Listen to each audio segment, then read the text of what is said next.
Hello, Roxbury artists, and welcome to your next remote art lesson for the week of April 13th. Today we're going to be talking about Alexander Calder. He's a famous American sculptor. He's widely known for making mobiles. If you come over here, my camera lady, they're those sort of hangy thingies that you see over, little kids' cribs and stuff, and they catch the wind and they move.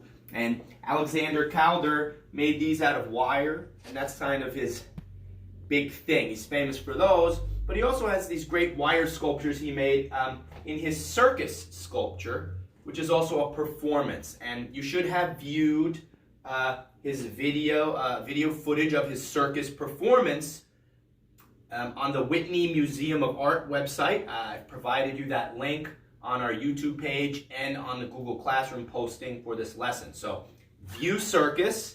It's very old, almost 100-year-old video footage, so you're lucky it's in color. And it's really neat. His sculptures are kinetic in Circus because they move and really capture the realistic movement of the circus animals and characters he's making.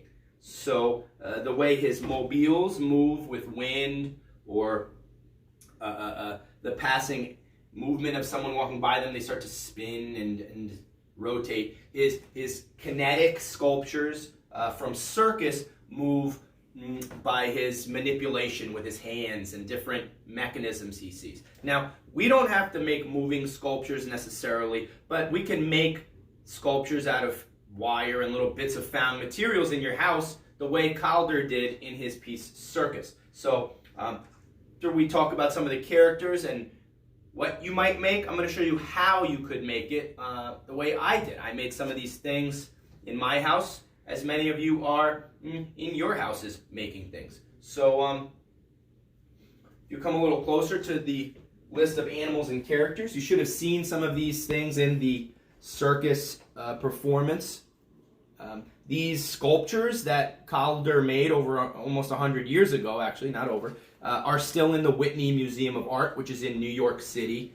And we, art willing, could visit the artworks one day. So what he has a ringmaster figure to start. There's a lion tamer. There's also trapeze artist in the end, little wire guys that flip. And you may have seen a little dog that rolls around on wheels, or his lion. He has an elephant that I don't know is featured in this video, but it is part of the circus, and it sprays sawdust to mimic water. So there's also the horse that gallops, which is very interesting. I've made a lion and a lion tamer today to show you, and I'm going to show you how to put those together just using pieces of junk from around the house. Okay, I have one disclaimer. Maybe two, actually. Two disclaimers, two warnings, okay? There are pyrotechnics in the video. For one of his scenes, he has a clown character and uses a match for the clown to create special effects. Do not use pyrotechnics or matches at home. Your kids don't do it. I didn't do it to do this lesson. Also, my second warning, much like last week, a couple weeks ago, before break. Hope you had a good break. You're using found materials. That's the word for junk around the house to make sculptures. Found materials. That's that art word, okay? Make sure you're not using your Aunt Lucille's, favorite towel for a backdrop for the curtains of your circus. Make sure you're not using your wife's favorite dish mat, which we did borrow. Sorry, honey, I'll give it back, okay? That kind of thing. We don't want to break rule one. We want to be respectful, right? Okay, so you have a variety of characters you should have seen moving in very clever kind of ways in Calder's Circus performance, which he did many times over the years. And I'm going to show you how to make a couple of these. So you should be thinking about maybe what characters you want to make or animals you want to make or could make, given the found materials. So come on a little closer to my workshop in my dining room here. What I've done is I've just gathered some things around the house, little forks and hardware. Ask whoever owns the hardware if you need to use a little piece of a screw or something. But if it's pointy, of course, be careful. and we want permission. Legos are great, rubber bands. I got a marker, a pair of scissors, tape, little bits and pieces. Let's come over to my demonstration piece. If you'll swing down low here, my fabulous camera lady. What we have here is a lion tamer holding a ring of flame. Now, what I've used a lot of are these little ties from the bread bags. They work great, and a little blue tape for some curly hair, and I had some pieces of wood laying around, and look, corks, and look, that's a hole puncher, and look, check out that lion head. I just used a pair of scissors, and here's my tinfoil dog. I think he's very cute, and I love him very much.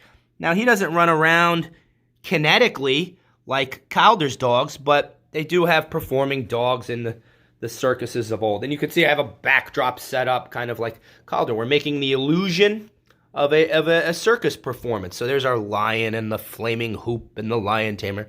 Okay, now we're going to swing over here to some of our materials and see if we can do a little demonstration on how to put things together. All right. So tin foil is a great one. Aluminum foil, everybody has that.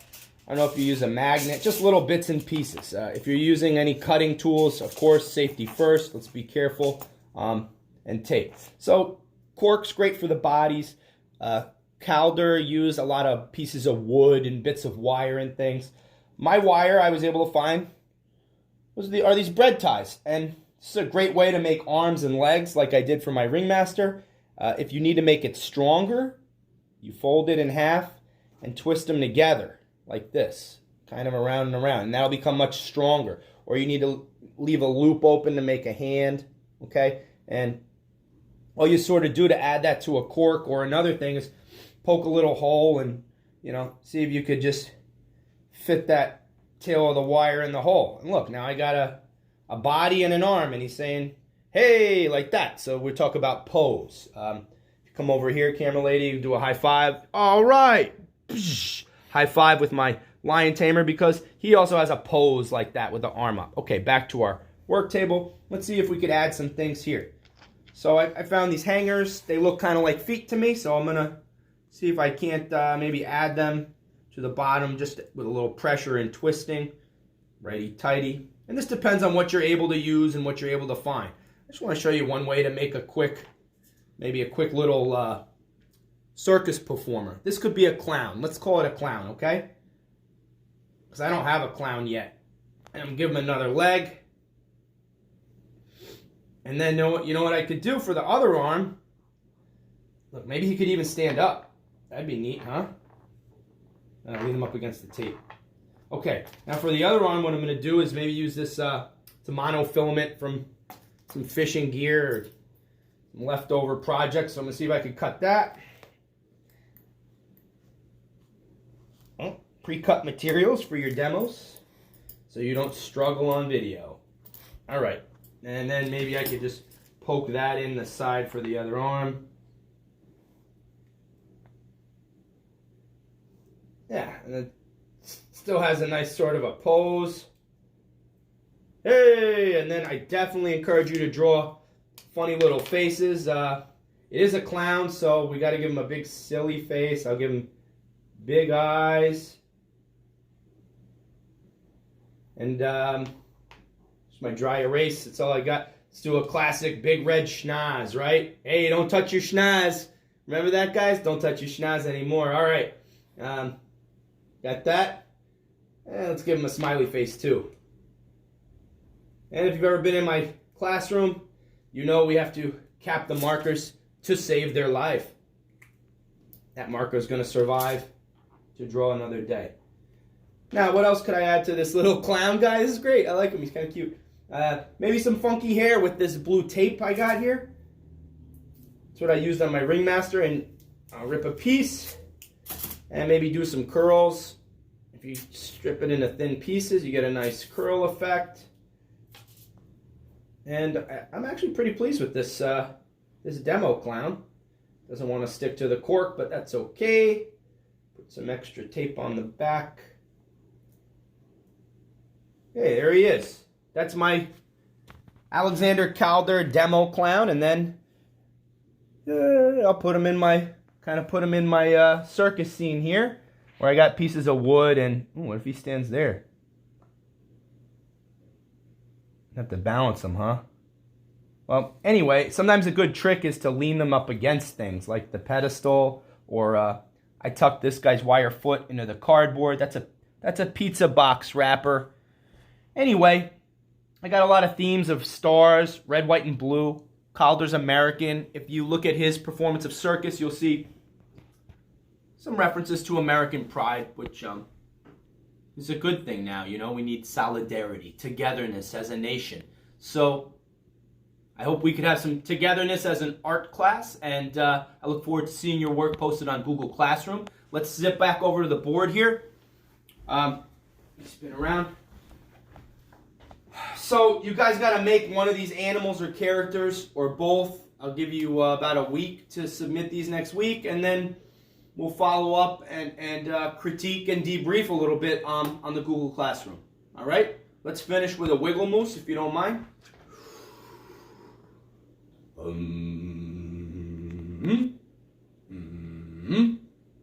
Peace out.